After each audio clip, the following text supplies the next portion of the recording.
Most people have been taught, burn hardwood firewood. We have madrone here, which some people consider to be the best hardwood firewood in the world. I burn some hardwood, but after several decades of heating with wood, I prefer heating with softwood. Much of my hardwood pile from last winter is still here. My softwood pile, which was over here, is mostly gone because that's my go-to wood. That's what I burned. I burn softwood for a couple reasons. The main reason is something I think most people don't even think about. It would be a little hard to show you what that reason is here, so let's go way over there where I'm cutting some firewood and I'll show you.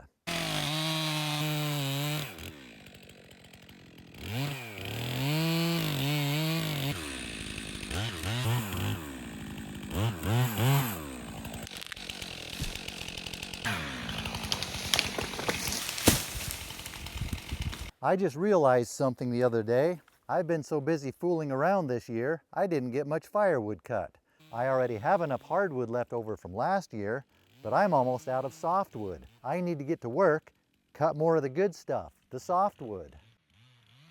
I'm cutting some of this wood for my mom. She also prefers burning softwood, but for a much different reason than why I do. To show you my reason, we're going to have to do more cutting so I can really show you.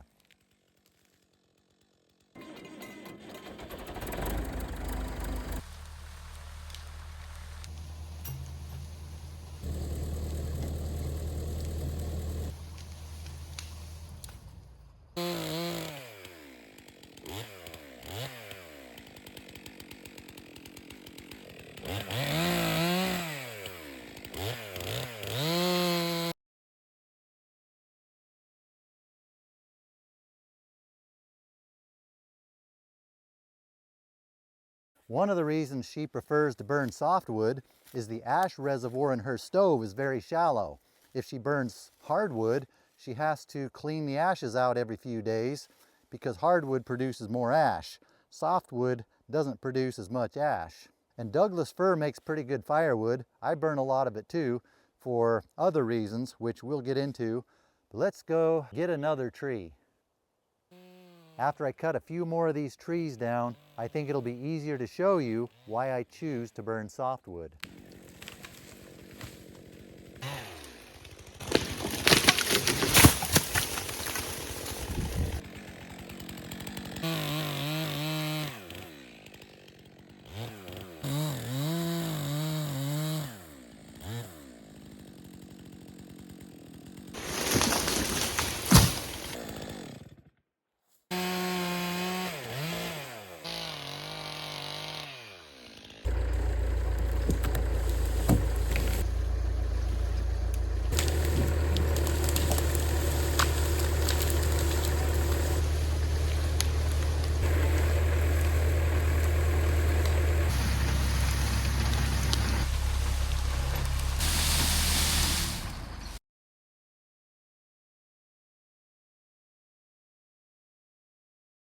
Some people might be wondering, why on earth would you be burning softwood when you have what some would argue is the best hardwood firewood there is in the world?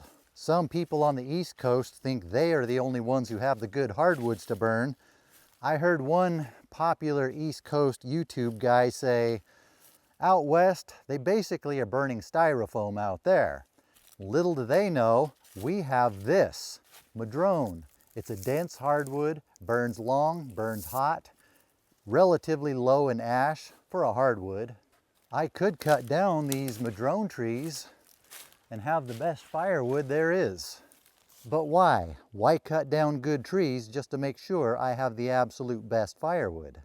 I do have a lot of madrone here, but I don't have a ridiculous, giant, oversized, magungus, just so out of control, overstocked, huge, enormous amount of it. I sure do have a way with words.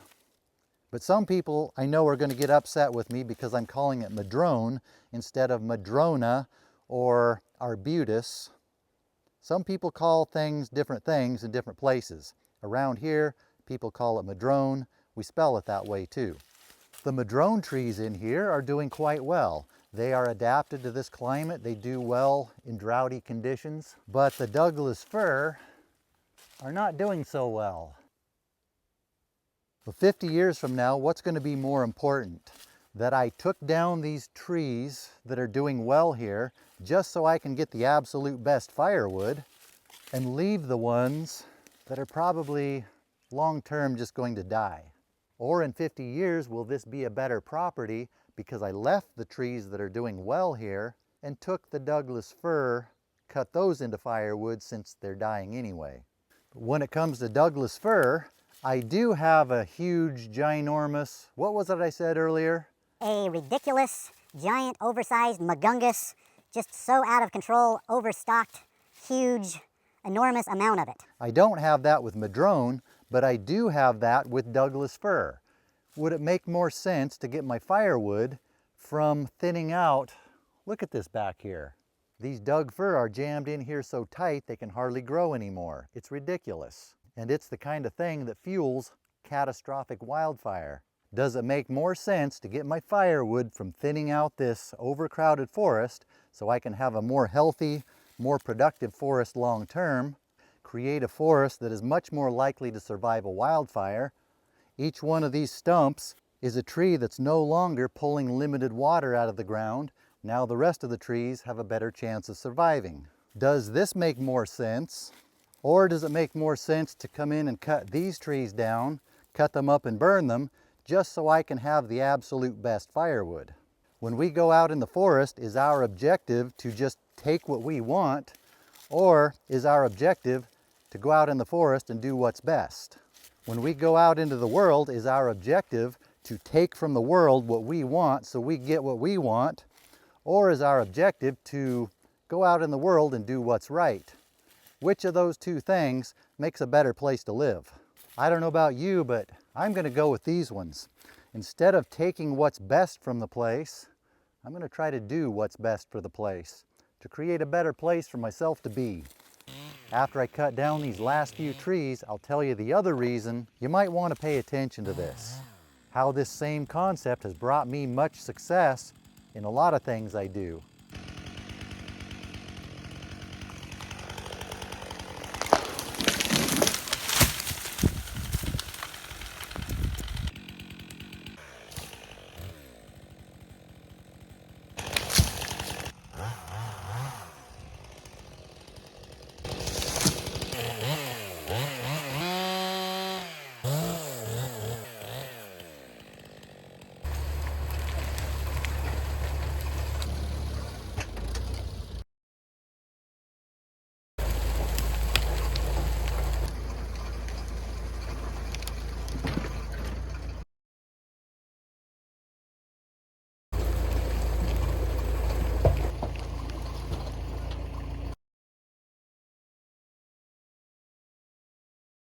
It is now tomorrow. The next day, I took a break for lunch, got distracted, never did make it back over here yesterday.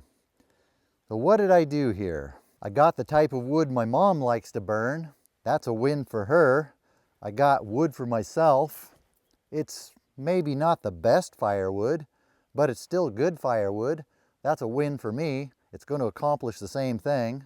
These really nice madrone trees that have been growing for the last 150 years are still here, still alive and well. That's a win for the forest, but it's also a win for me because I like my madrone groves.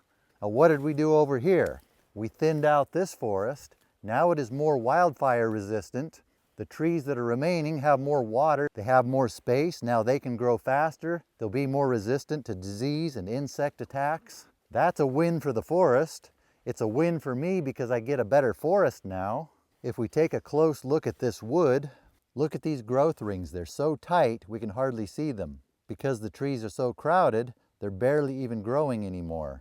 Since I'm getting my firewood from cutting down trees that are hardly growing anymore, thinning them out of this overcrowded stand, the remaining trees will now be able to more quickly produce even more wood than I took. Contrast that with going out in the forest just to take the best wood I can get. If I was to take this madrone, that would be a win for me because I would get the world's best firewood. It would set the forest back 150 years though, Trees will grow back, but we just set it back 150 years. That's a lose for the forest. So it's win-lose. And I will lose and no longer have this nice grove of madrone trees. So it's win-lose-lose. Versus choose the firewood that might not be as good, but it's still good. It accomplishes the same thing. But in that scenario, we had win, win, win, win, win. I lost track. There were so many wins. What's better? Win, lose, or compromise a little, but still win, then win, win, win, win, win, win, win. Cut wood over here, where long term we're going to increase the amount of wood the forest can produce. Or cut wood from here, where all we are accomplishing is taking what we want out of the forest, and it's going to take the forest 150 years just to grow that back. This video is really not about hardwood versus softwood. If things were different here, if madrone was the tree that was ridiculously overstocked, overcrowded, I would be saying thin out the madrone, cut your firewood out of madrone. Leave the Douglas fir if they were the ones that were doing fine. But that's not the way it is here. When you go into a forest, look at the forest, notice which trees need to go. Those are the better ones to target for firewood, not just taking the best ones. If you go into a forest, only take the good trees, leave the junk trees, what are you doing? You're just creating a junk forest. In that case, you might as well just take it all, start over from scratch, then at least you can grow back a good forest instead of a junk forest. I'm being a little bit dramatic here just to try to make a point. I burn hardwood, I burn madrone. I like to have a mixture of hardwood and softwood. I was cherry picking extra nice madrone trees just to try to make a point. I have plenty of junk madrone around here I can cut up for firewood, but I probably burn around 90% Doug fir just because it's so ridiculously abundant. I imagine there will be some comments, people saying, "You are wrong. Softwood doesn't make better firewood than hardwood. Hardwood makes better firewood than softwood. Hardwood is more dense, it burns longer, hotter. Everybody knows that." Thank you, Mr. Obvious, but I think you missed the point of the video. Just like a previous video I made about why I prefer cutting up green trees for firewood instead of cutting up dead trees for firewood. They told me all the reasons why I shouldn't burn green firewood. Well, thank you, Mr. Obvious. We appreciate that. But I didn't say burn the firewood green. Obviously, we want to season it first. Apparently, in that video, I missed one major but obviously. But obviously, we want to season our firewood first. I think you missed the point of the video. Since I decided to get my firewood this year from these green Douglas fir trees, I finally got to thin out this spot I've been wanting to thin out for many years. People commonly tell me how great this property is, how good the forest looks. There's a reason for that.